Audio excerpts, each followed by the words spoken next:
In today's video, we're back with some updated NHL trade rumors. Teams we're focusing on today include the Pittsburgh Penguins, the San Jose Sharks, the Boston Bruins, and the Winnipeg Jets. We'll get into all the latest coming up next.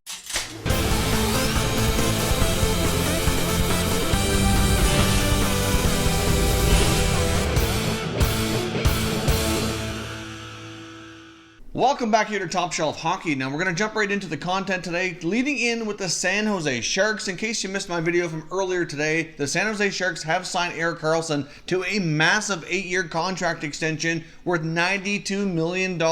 So his annual cap hit is going to be 11.5. There's a ton of signing bonus money in the contract, as well as a full no-move clause for the duration of the contract. Now this is going to put the San Jose Sharks in an awkward salary cap situation. I'm going to put a graphic here on the screen so you can see what's left here. They have about $12.5 million remaining, but they have a lot of contracts to sign and fulfill here. I mean, they have pending free agent forwards Joe Pavelski, Joe Thornton, Gus Nyquist, and Jonas Donskoy. Of course, they've also got some other guys as well who are RFAs like Timo Meier and Kevin LeBanc. There's Tim Heed on defense. So there's certainly a lot of question marks now, and certainly already rumors swirling that they're going to have to move out at least one, maybe two players to free up some more space so they can retain these other key guys that they certainly want to keep in the fold here. So obviously $12.5 million is not going to get a lot of that accomplished. I do think it's fair to say that Nyquist and Donskoy likely don't return. I think they're probably as good as gone. But having Karlsson on that right side of the defense for 8 more years, of course they've also got Brent Burns,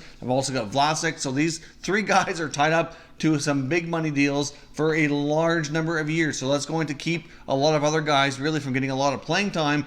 So many feel like a right shot defenseman like a Justin Braun, who's down to 1 year left on his contract with over $3 million, likely would be a prime candidate to be traded. So I certainly expect him to free up some space that way. Of course, there's still a lot of talk whether or not Captain Joe Pavelski will return, but the only information I could find so far indicate that contract discussions are going relatively well so far, but we're not really sure exactly where that is at this time. I think Joe Thornton's likely going to be a later signing. I think he'll give Doug Wilson some time here to kind of sort out everything else and see what he can squeeze in. I would be surprised if Thornton does retire, but at this point we haven't heard that he will, so I do believe he'll try to sign another 1-year contract here with the Sharks. But more than likely they do make some other trades here that just does not give them enough money to get these other guys looked after. I don't see them moving out at Timo Meier or Kevin LeBanc. They need those good young forwards who proved to be very valuable here, especially in the playoffs. That can be big parts of this team for many years to come. So expect the Sharks to now be involved in the trade activity front now that Karlsson's signed.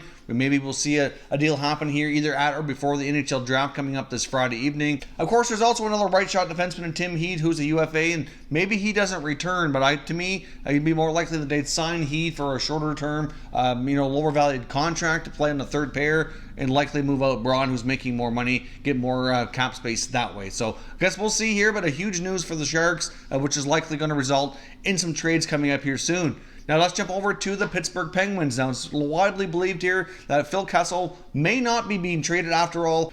Of course, we saw comments from General Manager Jim Rutherford recently indicating that he's very open to retaining Kessel and may not move him after all, but they do want to make some moves for this team. I'm still not 100% convinced that Kessel doesn't get moved, although I would say it's less likely than before. Obviously, he's got a form of a no-trade clause and can block a lot of deals here, so unless they find a deal that's satisfactory to Kessel, it's not even worth really approaching him. Now, some other players that have been coming up in the Penguins rumor mill who could be moved instead of Kessel include defenseman Chris Letang and forward Patrick Hornqvist. Now, although I do think it might be difficult to move either of these players, they both have longer-term contracts. Of course, Letang certainly has had his fair share of injuries, and I think there would be a lot of concern about the risk taking on with that, obviously. So we'll see on Letang. But of course, Patrick Hornqvist at times has been a very important player for this team, but he does have a bit of a concussion history now. He signed a 5-year extension not too long ago, so he's got a lot of term left as well. So his name has been out there as well as a potential player who could be moved to free up some space and maybe bring in some younger players as well. But I guess we will wait and see. But even though Kessel's name has been kind of mentioned as being somebody who's likely not going to be moved, I really won't put a lot of stock into that just yet. And I do think some other guys here very well could be moved instead. But in my opinion, General Manager Jim Rutherford is not done. I do expect him to continue to making some other trades here. Obviously, we saw the deal with the Hawks the other day, trading Olli Mata for Dominic Cahoon. Wouldn't be surprised to see him make some more moves here leading up to the NHL draft. And I've seen reports indicating as well that their first round pick very well might be in play here as well. So keep keep your eyes open for the Pens. I think Rutherford's still going to be looking to make a fairly significant trade sometime in the near future. Now, taking a look now at Stanley Cup finalist Boston Bruins. Now, this latest information comes from reporter Joe Haggerty, who covers the Bruins quite closely, indicating that Torrey Krug or David Krejci could be guys moved this summer, which I find a little bit interesting here. I don't think it's likely that either gets moved. I think Krug would be more likely than Krejci, but at the same time here, David Krejci certainly had a fantastic year, and some believe, including the report here from Haggerty, that now might be the time to trade him while his value is up. Obviously, Krejci had a couple down years leading into this past year, but certainly rebounded quite nicely with a 73-point season. Certainly performed well in the playoffs as well. So obviously, he was a big part of the Bruins' run. Obviously, down the middle, they could have Bergeron, Krejci, and Coyle. I do think it's fairly unlikely that Krejci gets moved. Although I do see the points from Haggerty indicating that it might be a good time to trade him while his value is high. I just think it's pretty unlikely that a deal like that actually goes down. On Torrey Krug's front, though, we did see comments from Don Sweeney indicating that it would take a spectacular type of offer for him to move Torrey Krug. And I can understand that it's certainly not somebody they probably prefer to trade, but with him going into the final year of his contract, likely going to be getting a pretty big raise, I'm just not sure they can afford Torrey Krug. And like I said before on numerous occasions, you can't take a lot of comments from general managers at their absolute word. They're speaking to the public here.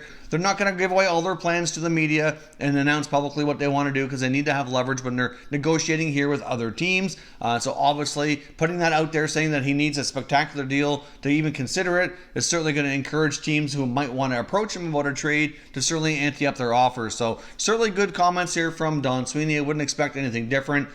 But I do think it's quite possible they at least explore trading Krug just for the fact of the contract and the salary cap space overall. But as far as Haggerty's comments go about David Krejci being moved, I can understand the logic behind it. I just don't see it happening.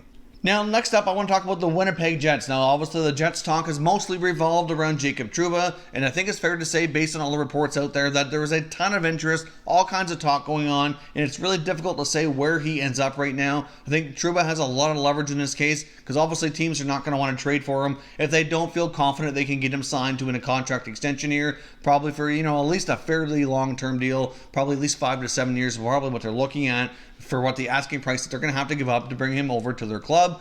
So there's lots of action there. Hard to say where he goes, but there's certainly some other moves that the Jets are going to have to make, and there's been a lot of talk lately about Nikolai Ehlers' name being out there, but I do think it's pretty unlikely that that deal gets done. It's going to have to take a fantastic offer for Cheveldayoff to really consider moving Nick Ehlers.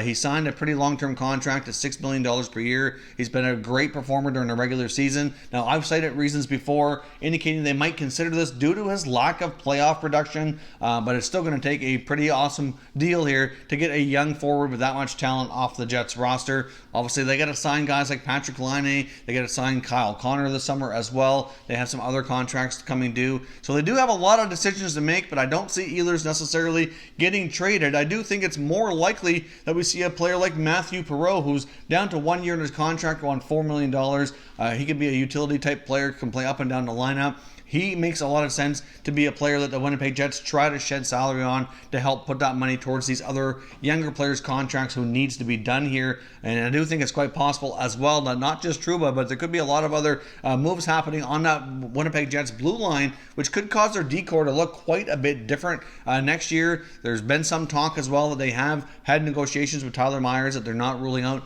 possibly bringing him back, but of course we need to see basically a Jacob Trouba trade, I think, first before they can really commit to that deal, and hopefully they don't overcommit and overpay him, and with being concerned they're going to lose Trouba and Myers both. I do think Myers has value, but I hate to see teams kind of panic and overpay, which could possibly happen there, but we'll see. I mean, Cheveldayoff's been pretty smart in the past. We'll see if he continues with that. But of course, they also got Ben Sherratt, who's played a lot with Dustin Byfuglien, who's a pending UFA. So there's a lot of different moving parts here on that Jets blue line. And a lot of talk about Nick Ehlers lately. But personally, I don't see a lot of that happening. Obviously, Trouba more than likely is traded. I'm going to put that at probably about a 98% chance that it happens. Just hard to say exactly where. Matthew Perreault, to me, makes the other most sense here that they move him instead, but try to retain a lot of the other younger players for sure, and even try to sign Tyler Myers, if possible, here to a new contract. So that is all your latest news and notes on the latest NHL trade rumors here for now. I'll probably be back later with more, as there's all kinds of chatter around the NHL. It's been a very busy day. Some other contracts being done. There's certainly more news to talk about. So there certainly will be another part to this video posted probably sometime in the next few hours. So stay tuned to Top Shelf Hockey. We'll keep you all up to date here with all the latest NHL free agent and trade rumor news as we get into the very, very busy part of the NHL season. Thank you very much for watching, and I will catch you next time.